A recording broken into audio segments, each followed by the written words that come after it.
ഗൗതമിൽ നിന്നും സ്വത്തുക്കൾ തിരികെ വാങ്ങാതെ ഈശ്വരമംഗലത്തേക്ക് ഇനി വരില്ലെന്ന് പറഞ്ഞ് ജ്യോതിർമയുടെയും ശിവാനിയുടെയും കൂടെ പ്രണവ് പോകുന്നു. പാർവതിയമ്മ അത് കണ്ട് സങ്കടപ്പെട്ട് നിൽക്കുന്നു. നിധി പാർവതിയമ്മയെ ആശ്വസിപ്പിക്കുന്നു. പ്രണവ് പോയതിനു ശേഷം പവിത്രനെ പുറത്തേക്ക് കൊണ്ടുവരുന്നു. എന്തിനാണ് പവിത്ര നീ മൊഴി മാറ്റി പറഞ്ഞതെന്ന് നിധി ചോദിക്കുന്നു. CKC ചെയ്ത കുറ്റം നീ എന്തിനാണ് ഏറ്റെടുത്തത്? CKC സ്വന്തം മകളോടും ഭാര്യയോടും ചെയ്ത ക്രൂരത പവിത്രൻ നിധിയോട് പറയുന്നു. CKCയുടെ പേര് പറഞ്ഞാൽ ആ നിമിഷം അയാൾ എൻ്റെ ഭാര്യയെയും കുഞ്ഞിനെയും കൊന്നുകളയും. അതുകൊണ്ടാണ് മാഡം ഞാൻ കുറ്റമേറ്റെടുത്തത്. ഞാൻ എത്ര കൊല്ലം ജയിലിൽ കിടന്നാലും എനിക്ക് യാതൊരു വിഷമവുമില്ല. പക്ഷേ എങ്ങനെ എൻ്റെ ഭാര്യയും കുഞ്ഞും ജീവിക്കുമെന്നോർത്താണ് എൻ്റെ വിഷമം. അതോർത്ത് പവിത്രൻ വിഷമിക്കേണ്ട. പവിത്രൻ ജയിലിൽ നിന്നും വരുന്നതുവരെ ഞാൻ അവരുടെ കാര്യങ്ങളൊക്കെ നോക്കിക്കൊള്ളാം. ഞാൻ വക്കീലുമായി സംസാരിക്കട്ടെ. അധികം നാൾ പവിത്രന് ജയിലിൽ കിടക്കേണ്ടി വരില്ലെന്നും നിധി പറയുന്നു. പ്രണവ് പോയ വിഷമത്തിൽ നിൽക്കുന്ന പാർവതിയമ്മയ്ക്ക് ഗൗതമിനെ കണ്ടതും സന്തോഷത്താൽ ഉടനെ തന്നെ വീട്ടിലേക്ക് പോകാമെന്ന് പറയുന്നു. എന്നാൽ ജയിലിൽ പോയി സൈൻ ചെയ്ത് കൊടുത്താലേ വീട്ടിലേക്ക് വരാൻ പറ്റൂ എന്നും അതുകൊണ്ട് അമ്മ വീട്ടിലേക്ക് പൊയ്ക്കോ എന്നും പാർവതിയമ്മയോട് നിധി പറയുന്നു. നിർമ്മല ആൻറ്റി വീട്ടിലേക്ക് വന്നിട്ടുണ്ടാകും. അതുകൊണ്ട് പാർവതിയമ്മ പെട്ടെന്ന് വീട്ടിലേക്ക് പോകണമെന്ന് നിധി പറയുമ്പോൾ മറ്റൊന്നും ആലോചിക്കാതെ പാർവതിയമ്മ വീട്ടിലേക്ക് പോകുന്നു.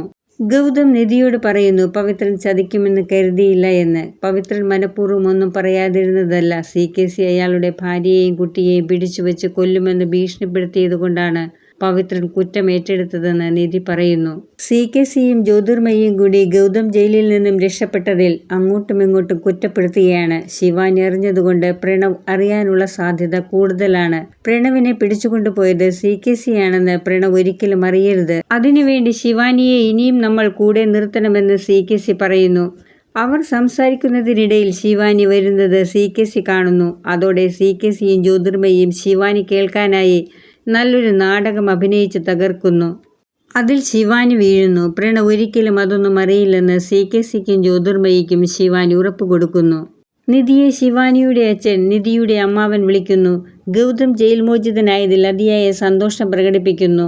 എന്നാൽ ശിവാനിയുടെ വാക്ക് കേട്ട് CKCയുടെയും ജ്യോതിർമയുടെയും കൂടെ പോയ പ്രണവിനെ ഓർത്ത് അദ്ദേഹം വിഷമിക്കുന്നു. പ്രണവിനെ ശിവാനിയുടെ അടുത്ത് നിന്നും എത്രയും വേഗം ഈശ്വരമംഗലത്ത് എത്തിക്കണമെന്ന് അമ്മാവൻ പറയുന്നു. അതിനായി ഗൗതം അമ്മാവനോട് പറയുന്നു ഞാൻ എല്ലാ സ്വത്തുക്കളും പ്രണവിന് എഴുതി കൊടുക്കാം. എന്നാൽ പ്രണവ് മാത്രമായി ആദ്യം ഈശ്വരമംഗലത്തേക്ക് വരണം. ശിവാനിയെ കൊണ്ട് പറയിപ്പിച്ചാലേ ഇപ്പോൾ അവൻ അനുസരിക്കൂ. അതുകൊണ്ട് അമ്മാവൻ ശിവാനിയെ കണ്ട് ഇതിനെക്കുറിച്ച് സംസാരിക്കണം. എന്നാൽ അമ്മാവൻ പറയുന്നു ഞാൻ ശിവാനിയോട് ഒന്നും പറയില്ല. ഞാൻ പറഞ്ഞാലും അവൾ അനുസരിക്കില്ല. പിന്നെ അവളുടെ അമ്മയെ കൊണ്ട് പറയിപ്പിച്ചു നോക്കാം.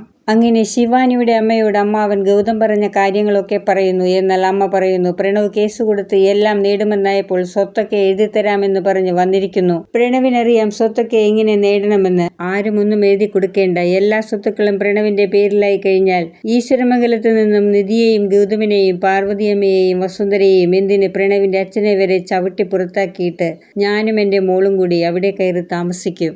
ഇത് കേൾക്കുന്ന നിധിയുടെ അമ്മാവൻ അവരുടെ മുഖത്തടിച്ച് അവിടെ നിന്നും പോകുന്നു. വീഡിയോ കാണുന്നവർ ഇഷ്ടപ്പെടുകയാണെങ്കിൽ സബ്സ്ക്രൈബ് ചെയ്യാനും ബെല്ലൈക്കൺ അമർത്താനും മറക്കരുത്.